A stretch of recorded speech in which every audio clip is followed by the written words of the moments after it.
2024ರ ಲೋಕಸಭೆ ಚುನಾವಣೆಯ ಚಟುವಟಿಕೆಗಳು ಈಗಾಗಲೇ ಗರಿಗೆದರ್ತಾ ಇವೆ.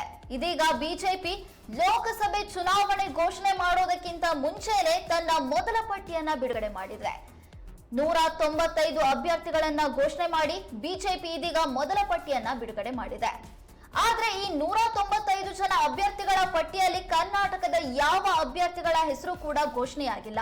ಅಂದ್ರೆ ಮೊದಲ ಪಟ್ಟಿಯಲ್ಲಿ ಕರ್ನಾಟಕದ ಲೋಕಸಭಾ ಕ್ಷೇತ್ರದ ಅಭ್ಯರ್ಥಿಗಳ ಹೆಸರನ್ನ ಫೈನಲ್ ಮಾಡಿಲ್ಲ. ಎರಡನೇ ಪಟ್ಟಿಯಲ್ಲಿ ಘೋಷಣೆಯಾಗುವಂತ ಸಾಧ್ಯತೆ ಇದೆ. ಜೊತೆಗೆ 34 ಸಚಿವರಿಗೆ ಮೊದಲ ಪಟ್ಟಿಯಲ್ಲಿ ಟಿಕೆಟ್ ಅನ್ನು ಘೋಷಣೆ ಮಾಡಲಾಗಿದೆ. ಇದರ ಜೊತೆಗೆ 28 ಮಹಿಳೆಯರಿಗೂ ಕೂಡ ಮೊದಲ ಪಟ್ಟಿಯಲ್ಲಿ ಆದ್ಯತೆಯನ್ನ ನೀಡಲಾಗಿದೆ. ಈ ಮೂಲಕ 195 ಜನ ಅಭ್ಯರ್ಥಿಗಳ ಮೊದಲ ಪಟ್ಟಿಯನ್ನ ಬಿಜೆಪಿ ಈಗಾಗಲೇ ಬಿಡುಗಡೆ ಮಾಡಿದ್ದು ಲೋಕಸಭೆ ಚುನಾವಣೆಗೆ ಈಗಾಗಲೇ ಸಿದ್ಧತೆಯನ್ನ ಮಾಡಿಕೊಳ್ತಾ ಇದೆ.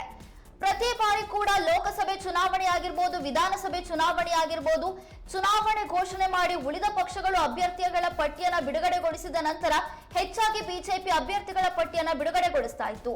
ಆದ್ರೆ ಈ ಬಾರಿ ಲೋಕಸಭೆ ಚುನಾವಣೆ ಘೋಷಣೆ ಮಾಡೋದಕ್ಕಿಂತ ಮುಂಚೆನೆ ಬಿಜೆಪಿ ತನ್ನ ಮೊದಲ ಪಟ್ಟಿಯನ್ನ ಬಿಡುಗಡೆಗೊಳಿಸಿ ಕುತೂಹಲವನ್ನ ಮೂಡಿಸ್ತಾ ಇದೆ.